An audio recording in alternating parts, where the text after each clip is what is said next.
Alright guys, today we have a Diablo Immortal update coming tomorrow. Still yourself into the face of destruction's wake. So, what they are adding. So they're adding new servers, server Paragon level, the servers all at 800. There are going to be some new server merges coming for Japanese servers. Nothing for the Americas, which we already knew. Even though people assume they were going to be doing merges, that was not the case. They do plan on doing it for Japanese servers. On top of that, server maintenance will be conducted for America servers on June 15th. So keep that in mind, because here we come. A new zone and quest line, Ancient's Cradle. The journey takes place in the Ancient's Cradle, a remote island in the Forgotten Sea. Meet the ancient Lilin and Ari's people whose lineage tracked down to the sanctuary's creation. And I can let you continue to read that. There's going to be 8 additional quests with this new zone. On top of that, the zone is plagued with the afflicted. Locals have been transformed into a new evil by the curse. Cradle's Guard. Little events inside there, and then the big one right here, new hell difficulty. So after hell 8 comes infernal difficulty. So infernal difficulty 1. So in order to unlock it, just like every hell level, you have to beat the top tier boss for the current hell level, which is on hell 8, and at least be Paragon level 800. To unlock Paragon Infernal Difficulties 2 and 3, you must dispatch a new breed of evil in the Hearthrot Demons. Play Infernal Difficulty gives you access to new Infernal Difficulty leaderboards, new legendary items to enhance your build, and new stances, combat mechanic. There's a new Putrid Pack of Hellraisers has entered the Sanctuary. The momentum of the Vanshoon's emergence upon the sanctuary wilted foliage and split the earth for miles. Those who gaze upon it feel their teeth and nails start to splinter, yet the beasts with the most precise weapon, Great Cannon Hellforge, has claimed the number of human lives. So, defeating the Hearthrot Demons drops new demonic remains, each which match an applicable slot in the Hellicory. Stanos views a stepping stone, allowing him to take place at the end of all things. The steady decay along to oversee slow rot in the sanctuary feeds on the lock of the entropic prison, draining them of life and watch their essence.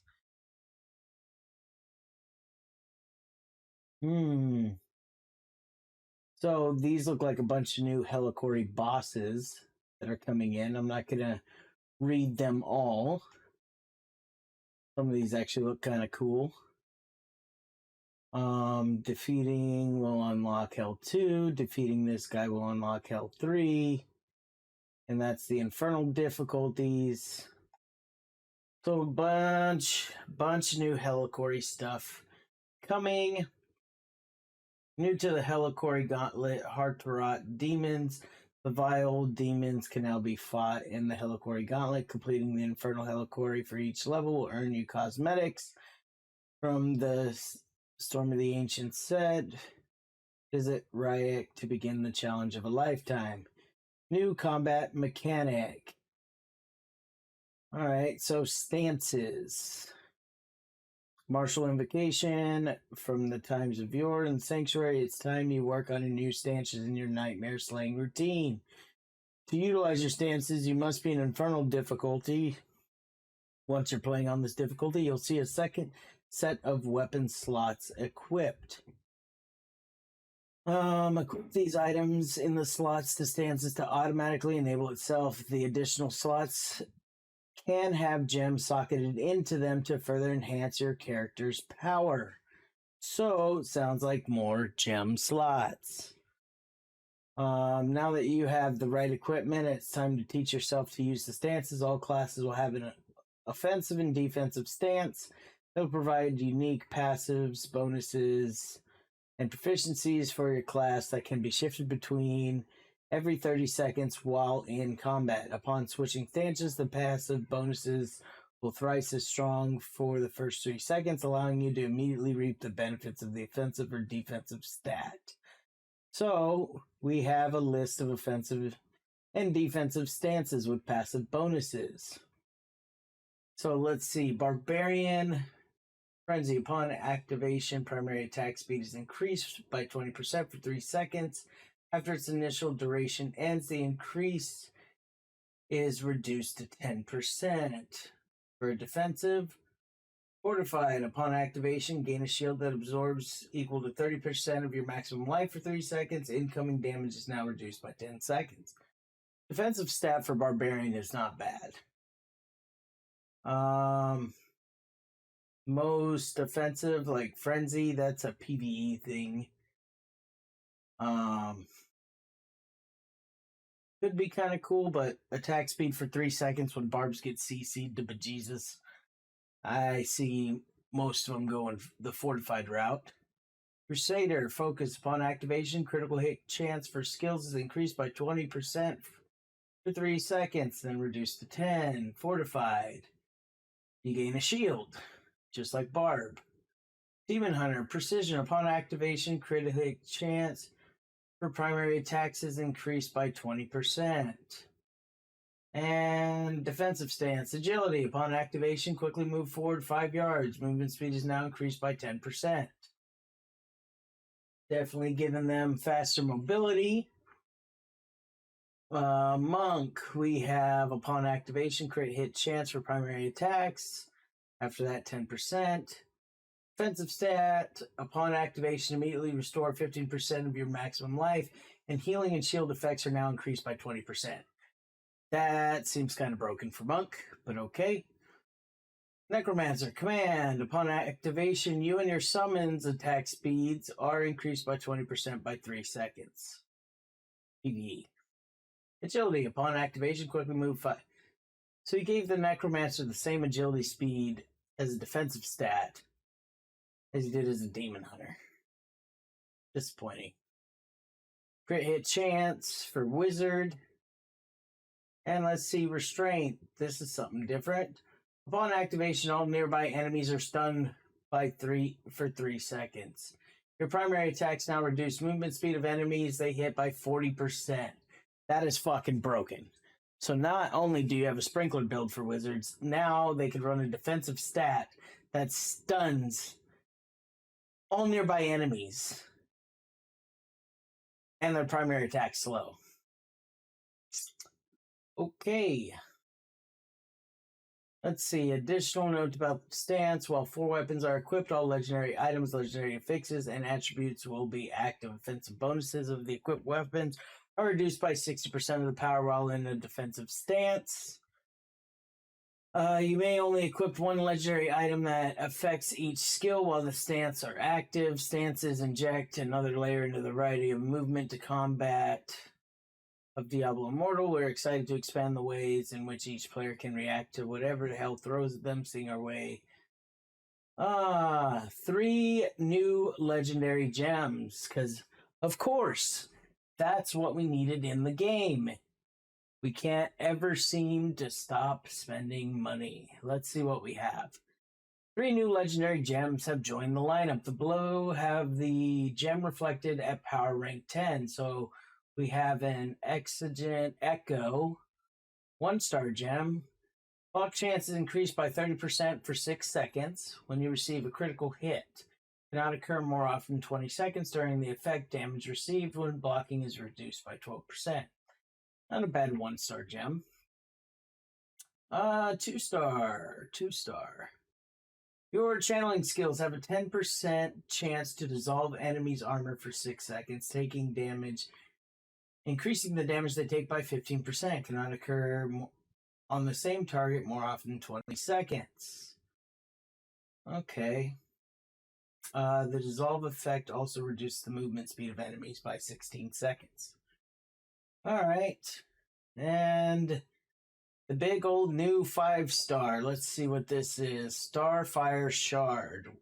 When you deal damage, you gain a 30% chance to rain meteorites in an area, dealing 500% base damage, plus 2,026 in total. Cannot occur more often than 20 seconds. The meteorites also scorch the ground for 2 seconds, burning enemies in the area for 40% base damage every second. That's going to be annoying AoE gem.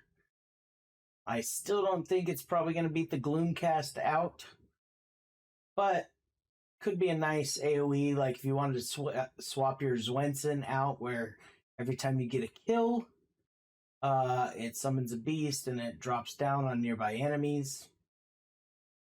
Could be a suitable replacement. Let's see. Modifying your table drops from June 15th to July 13th, players will have the option to enable a modified drop table on legendary gems, so you can boost it to 50% for the chance to get the new Starfire, and there's a 50% chance for Mother's Laminate. I think it's because they haven't seen a lot of rank 10s out there. I did make one. I did showcase it in my last video. I think Mother's Laminate is a good 2-star gem. Then from July 13th to August 3rd, players will be enabled to modify the drop table for legendaries, which allow them to choose 12 5-star legendary gems. Whenever you receive a 5-star legendary gem, it is guaranteed to be one of the gems you selected.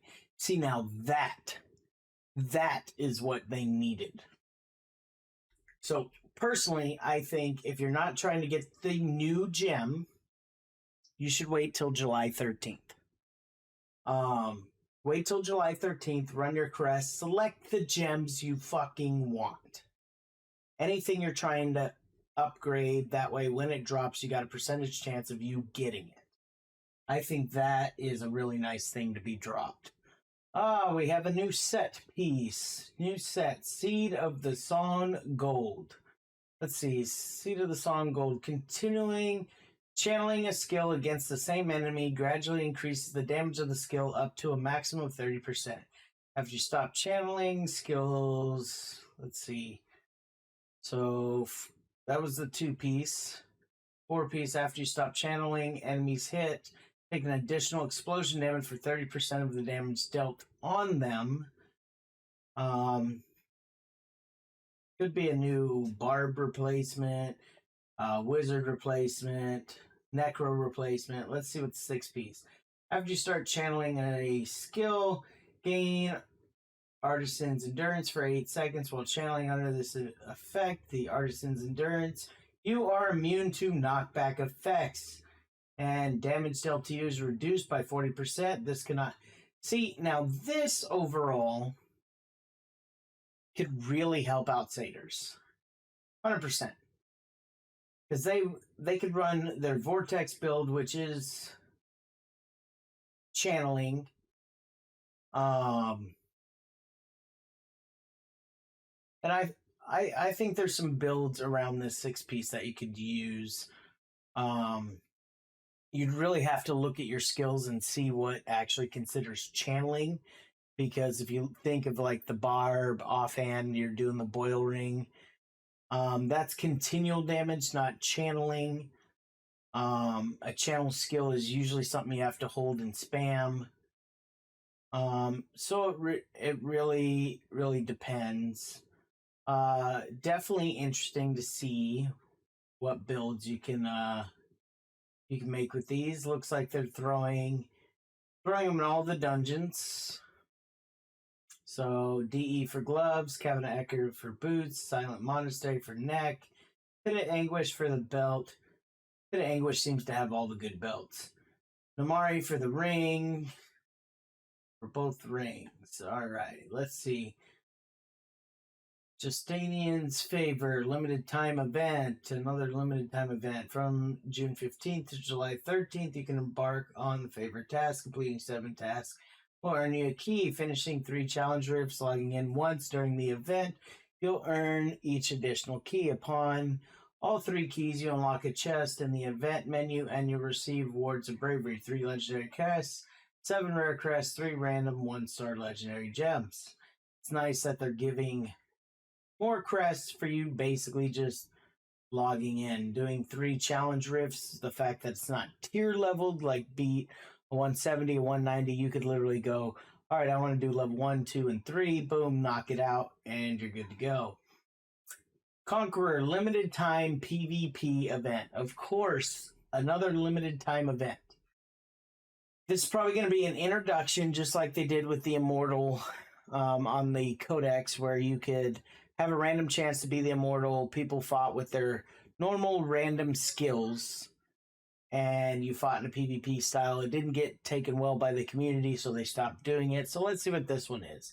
An ancient fighting pit from where the aristocracies held brutal games has been uncovered in Shazar.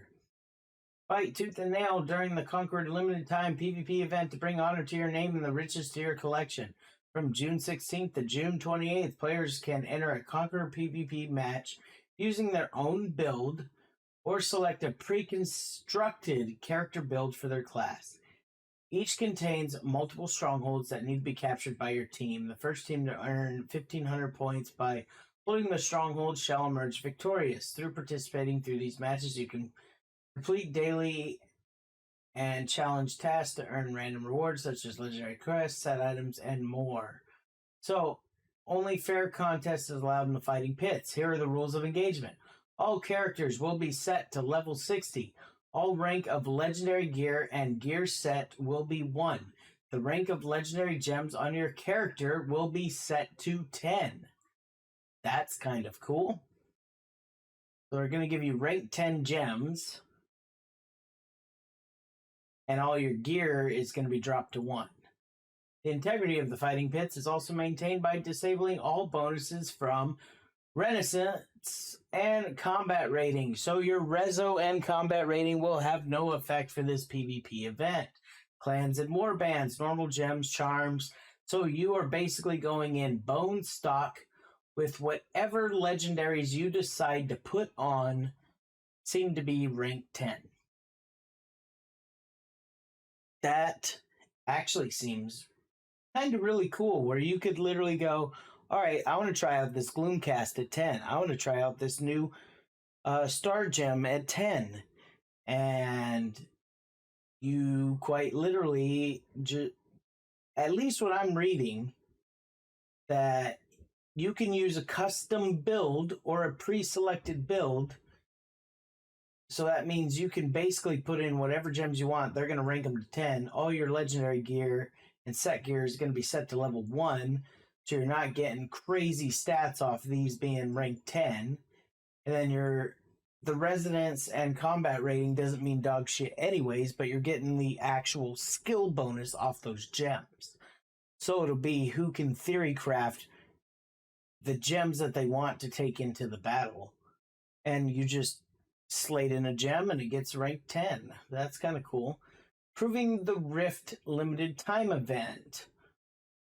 Overcoming the horrors encountered in challenge rifts just became a little more fruitful. Each week from June 26th to July 24th, players can earn Proving the Rift rewards by completing challenge rifts and placing on the event's leaderboard. The leader placements will refresh each week according to the player's opportunity to cement their names in the Sanctuary's finest. The Proving of the Rift event will score you a Nimbus cosmetic. There are swells of cosmetic energy that move with your character for a limited time. Weeks 1 and 3 rewards will be Arcana Nimbus cosmetic. Winners of the Ignitus Nimbus for weeks 2 and 4. Okay, so just a little floating ring, it looks like. Here's a complete list of the rewards for each week. Placement 1 through 10 lasts for 7 days, 100k, 500 hilts. 11 through 50 lasts for 3 days, 50 through 300, just gold, golden hilts, golden hilts. Another recruit or returning event for referring a friend, recruit a friend, starting June 15th, Must be level 20. Infernal knowledge. In the sanctuary, very few are capable of standing in the darkness and wager their life in defensiveness. But you, as an adventurer, consistent co-signed your days to thinning out the ranks of the burning hells, ushering the safety. Hope is lost. Your quest to serve or down grows in complexity. Equip yourself with the infernal knowledge to prevail. From June 17th to June 25th, completing the daily tasks will unlock various milestones. So, bunch of milestone rewards for legendary crest, pearls, rare crest, a random legendary item. All clans on deck. The Burning Hells event. New legendary items, so they're adding more Legos as well. So let's see, new skills. We're adding an additional skill for each class that unlocks at 53. Barbarian, Sunder, 12-second cooldown damage. Briefly launch into the air. Smash your ground weapon using a shockwave to deal area damage, increasing the damage they take by 30 seconds. Players will increase their damage. Looks like we have a little video. So the cracked armor, so it's basically seems like you doing a shout, but you're doing a leap onto them, okay. Crusader, Fist of the Heavens, secondary 7-second cooldown. Call down Divine Wrath to strike nearby enemies, damaging them for every 10 seconds the target's enemies missing life. The damage dealt is increased by 25%.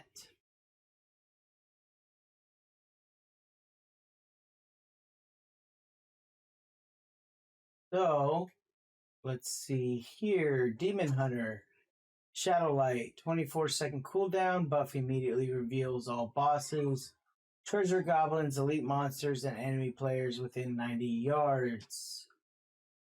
Alright, let's see what that one looks like.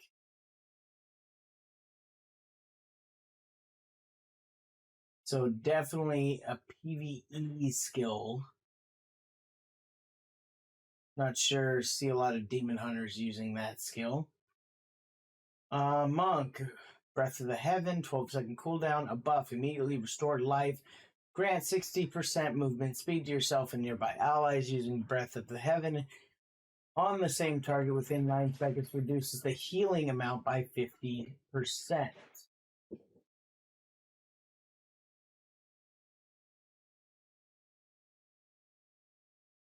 Okay. Necromancer, Borrowed Time, 30-second cooldown buff. Grant yourself and nearby allies borrowed time for 8 seconds. If the target takes fatal damage during borrowed time, they will be resurrected at full life, but with a curse. The curse will drain 5% of the target's maximum life every second and last for 15 seconds. The curse can be removed sooner if the target kills an enemy or assists in killing an enemy. Borrowed time will automatically be used on you when you take fatal damage if it is not on cooldown. So that's kind of a nice little cheat death. You probably see a lot of necromancers in party maybe running that. It depends on what they'd actually have to replace in order to do that. Maybe Bone Wall or Bone Shield. So there's the little borrowed time symbol, and he got brought back, I guess. Oh, okay. So his skeleton was fighting with him, and it brought his skeleton back, so it's on borrowed time. Got it.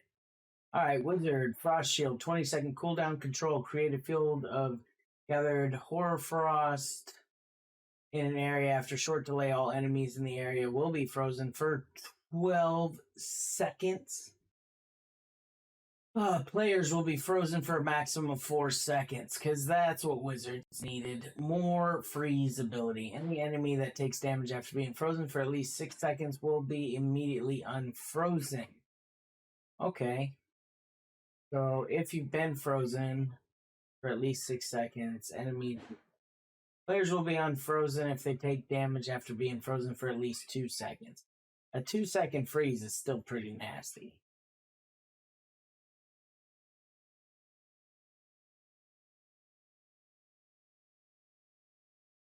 So, 36 new legendary items. Barbarian main hand cleave now hurls 2 whirling axes, dealing damage. Offhand, Hammer the Ancients now throws a whirling hammer that returns to you, dealing damage to enemies in his path.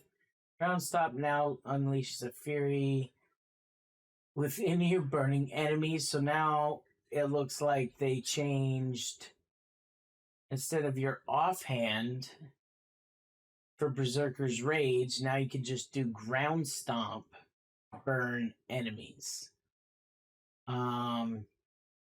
Sprint, while you have sprint active, your skills with projectile attacks are empowered with wind, allowing them to trigger Firestorm and deal 20% increased damage.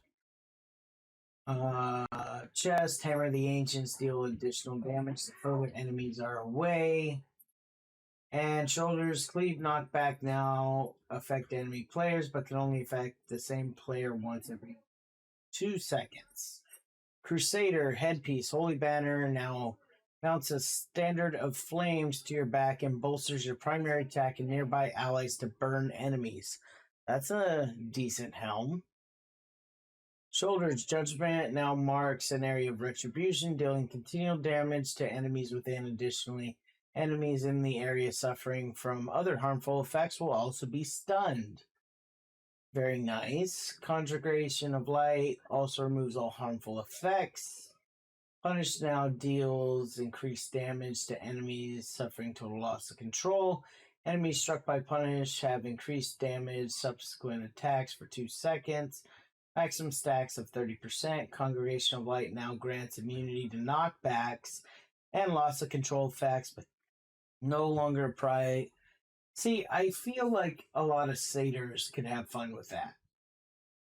That, sure, the biggest complaint was, yeah, you're immune for 3 seconds, but you're not immune to knockbacks, and most other classes all have some type of immunity knockback. Necros monks, like the weighted shoulders, the chest piece for monk. It's nice to see that Crusaders seem to be getting some love. I'd have to actually talk to some Crusaders to see what they truly think about all these new pieces, but it seems in theory a nice one. Demon Hunter, knockback shot now channels a flamethrower that burns enemies. Headpiece, escape cooldown is reduced by 1 second each time you take damage, up to 3 seconds. Knife trap, place the trap filled with chain hooks. When triggered, the hooks explode from the trap, damaging and pulling all nearby enemies together and immobilizing them. Oh, that's kind of interesting. Offhand, knockback shot now deals 20% increased damage to enemies suffering loss of control. Knife trap shatters enemy armor. Main hand, impale throws ricochet between multiple enemies before falling to the ground. Picking up the knife reduces the cooldown of impaled. I definitely see maybe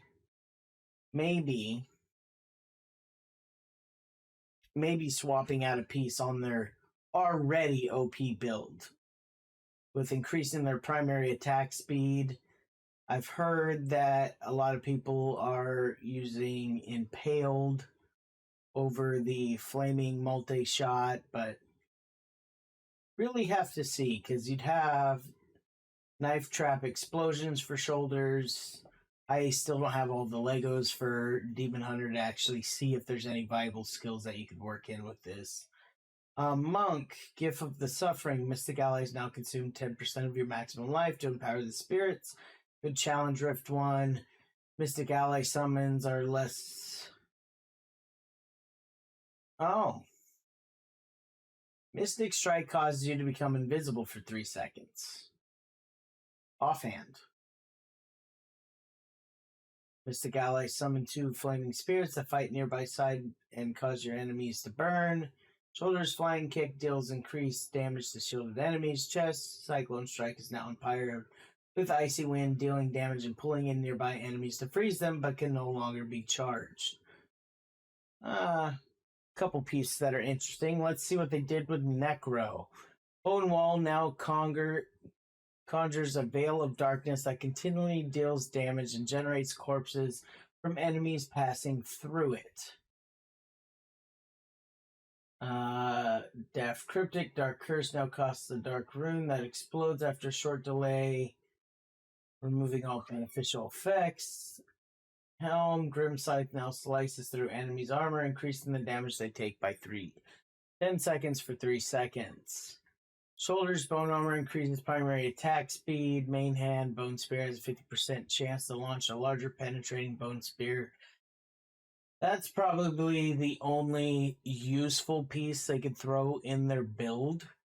Because right now the Necro main hand is up to the user's preference on what they want to use. If they want to leave an effigy behind, if they want to use Poison Bone Spear, if they... Yeah.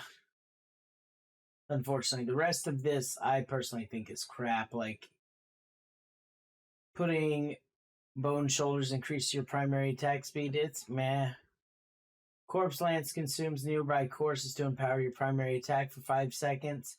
Nobody's really going to want your Corpse Lance to do that. Let's see. Wizard, offhand. Ice Armor now conjures a violent storm around you, dealing nearby damage, but no longer absorbs it. So, kind of like the Frost Storm. It no longer protects you, but does AoE damage around you. That's just what that seems like. Ice Crystal now protects you inside a block of ice, making you invulnerable. While active, the ice blocks also chill and damage nearby enemies. So we're bringing a little D4 into the mix, it looks like, for the Wizard. Nick of Time, slow radius, increased by 20%. Disintegrate now creates an illusion that channels a beam of pure energy. See, that's kind of nice they threw that in there, because for the longest time they had your little frost minion. If you still wanted to do that, now you can do a disintegrate one. Let's see. Pants. Meteor now calls down a meteor shower that follows you, damaging and burning enemies, but no longer stuns. And headpiece. Ice Crystal duration increased by 30%. So it looks like they're featuring on just trying to fix a couple new legendaries for Wizard. 3 new Paragon specialties. Apothecary, Executioner, Weaver, boost your life. Recovery while fighting along allies. Take the weakened enemies from devastating blows. Successfully intertwine your attacks together to create an ultimate offense. These unlock in the Infernal to harness the power of yourself. Class balance. So, Barbarian skills. Hammer the Ancients, cooldown reduced from 9 seconds to 12 seconds. Ground Stomp reduced from 0.5 to 1 second. Barbarian items. Offhand. Hammer the Ancients, cooldown reduced from 9 to 12 seconds. Hammer the Ancients, reduced 9 to 12 seconds. Hammer the Ancients. Why?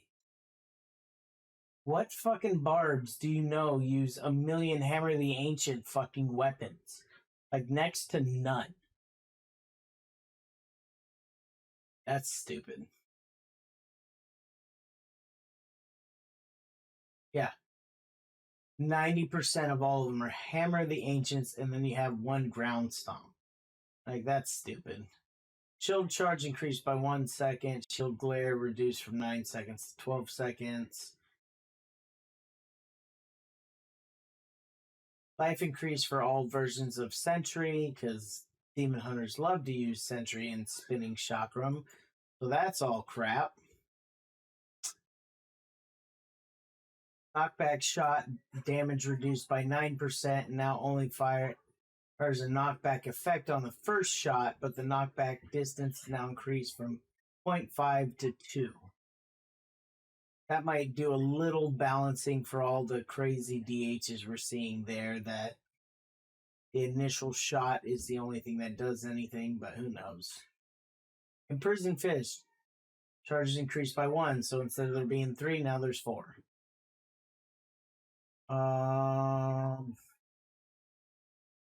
Inner Sanctuary cooldown reduced to 20 seconds from 30.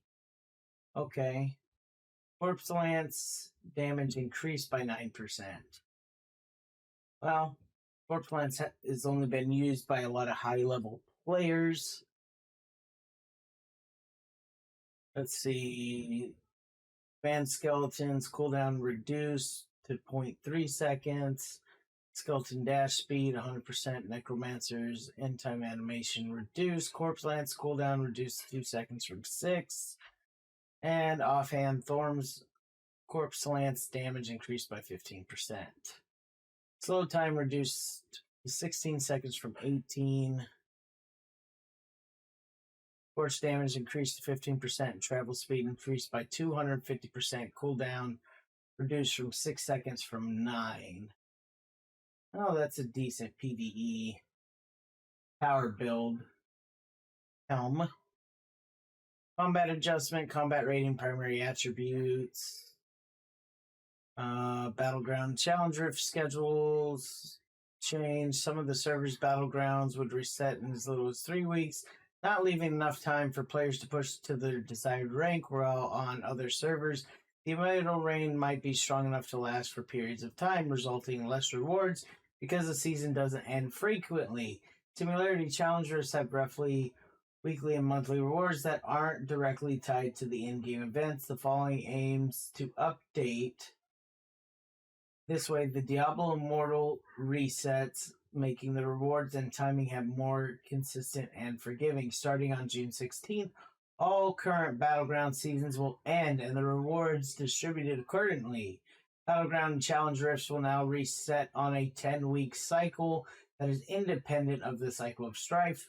The rewards are being updated accordingly as well. In addition to seasonal, one-time bracket, and end-season rewards, Battleground will provide weekly rewards based on your rank. Battleground participation is also being removed as a requirement for badges of honor because it's no longer tied to the reign upon reset. So a lot of people will be happy with that who don't like to even do their 3 dailies of PvP. They're strictly PvE, and they consistently can never get past the 6% badge because Battlegrounds are a consistent thing for boosting, so that's kind of a nice little add-on there. Let's see here. Battleground rewards, purification shards, charms, scraps, end of season, reforged stones, normal gems. In fact, they say normal gems is actually kind of nice because so many reforged stones, it's ridiculous. Challenge rifts, players 2, 3, and 4 leaderboards have been removed. Challenge rifts will continue to provide weekly rewards, but the monthly rewards will be instead distributed at the end of the season. The 2, 3, and 4 player leaderboards have been removed as well. Our goal is to consolidate the seasonal gameplay into the event that happens on a fixed schedule. This being done to provide players with the most time to complete the activities and normalize the rewards for all players, regardless of the end of this cycle of strife. Okay, that's not bad. Hidden Layer rewards. Hidden Layers now guarantee normal gems for each objective, up to a weekly maximum of 21 hidden layers, 42 floors. The entrance will still indicate whether the player has reached the individual caps of each type of gem, but now is on a weekly basis instead of a daily. That is very nice. That is something that needed to be there. Accursed Towers. To give smaller clans the opportunity to put towers and to allow a smooth transition with higher populations, we made adjustment to the towers. The maximum now towers for each system. Instead of 150 towers, there's 200. The number of regions has been increased from 3 to 4. 2 regions will unlock during the first week each season, which is ridiculous. Like, nobody could ever get a fight anyways, but I guess nobody cares about fighting in these events anymore. That they just want the bonuses, which is whatever. Everybody likes the bonuses. Monster Essence Tower, probably the best one out there. Ancestral Tableau. The max bonus value for each combat rating will be determined by the average of top 4 players. Example of player has a triple stat.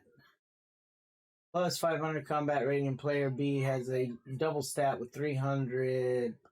Plus 550, and the max ancestral will be 200, 300, 550. So it looks like they're trying to overall even the tableau. Ancestral weapons are hard enough as it is to get, let alone something that can beat your current stuff. Deeds of Valor. Shadow Clans now requires that your clan leader be one of the top 10 clans at the end of the immortal reign. In additional, Battlegrounds will no longer count towards your Deeds of Valor badge because Battlegrounds are no longer needed. Shadow Daily Quest change. Required to win a battle match is now play a Battleground match for quicker completion. Immortal Crown bonuses. New Immortal Reign starts. The Immortal Crown bonus will now begin at 16% and 16%. That definitely needed to happen because it takes the Immortals at least 2 weeks for what a Shadow can do in 1 week to even get close. Let's see here. Paragon Speciality. Let's see here. Codex objectives for the Infernal Difficulties. There are new Codex objectives for Infernal Difficulties. Prodigy's Path. 4-1. So this is getting everybody through their Paragon levels. Heroes' Journeys are going to be resetting. And let's see if there's any bug fixes. June 13th, so today. Fix cosmetic issue. Fix an issue where the Helicory boss difficulty. A visual glitch. And players entering a Shaga. Alright. Well, that's the update and patch notes. Well, guys. Like always, remember, if you'd like and subscribe to my channel, you will get any updated content for both Diablo Immortal and D4 as the content does release. I know this was a big patch. Just remember, if you made it to the end of this, hit that bell. Let me know what you think. Is this update gonna break the game? Is it gonna make it better? Are all these extra gems only going to be for PvE side of it, playing the Infernal levels? Or is it going to carry over into BGs? We'll have to wait to find out. That update is coming live tomorrow, so we'll have to see what happens, see who gets into Inferno, and see what the Battlegrounds has to ensue. All right, until next guy, see you guys later. Bye, guys.